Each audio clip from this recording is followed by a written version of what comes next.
Hey guys, welcome back to our YouTube channel the info ocean में एक बार फिर से आप सभी का बहुत बहुत स्वागत है। महाभारत को महाकाव्य के स्वरूप में लिखा गया है। ये एक ऐसा ग्रंथ है जिसमें रोचक घटनाओं और कथाओं की कोई भी कमी नहीं है। गौर से देखा जाए तो महाभारत केवल दो पक्षों के बीच लड़ी गई लड़ाई नहीं थी, बल्कि महाभारत प्रतिज्ञाओं का महायुद्ध भी था। महाभारत के बहुत से पात्रों के द्वारा विभिन्न प्रकार की प्रतिज्ञाएं ली गई थी। इनमें से कई प्रतिज्ञाएं ऐसी थी जिनकी वजह से महाभारत का युद्ध और भी भीषण हुआ। महाभारत काल से लेकर आज तक जो प्रतिज्ञा सबसे ज्यादा मशहूर है उसे भीष्म प्रतिज्ञा कहा जाता है। ये प्रतिज्ञा पितामह भीष्म ने अपने पिता शांतनु का विवाह सत्यवती से करवाने के लिए ली थी। ये प्रतिज्ञा आजीवन ब्रह्मचर्य का पालन करने की थी। पितामह भीष्म की अपने पिता के लिए इस तरह की पितृभक्ति को देखते हुए उनके पिता ने उनको इच्छा मृत्यु का वरदान भी दिया था। भीष्म प्रतिज्ञा के बाद दूसरी प्रतिज्ञा का वर्णन मिलता है जो कि द्रौपदी के द्वारा ली गई थी।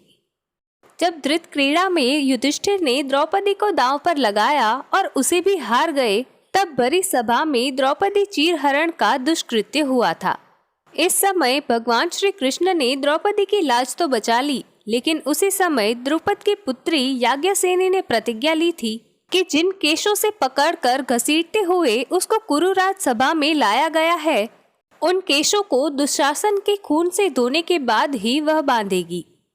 इसी घटना स्थल पर भीम के द्वारा भी एक प्रतिज्ञा ली गई थी।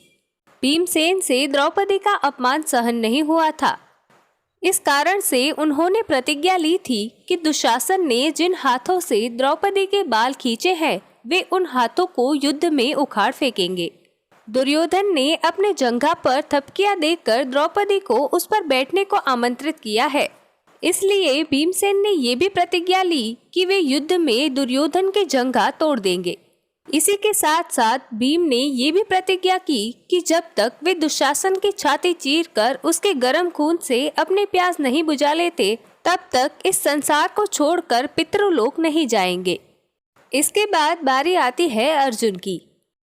वज्र की गांठ को गांडी कहा जाता है और उससे बने धनुष को गांडीव कहा जाता है।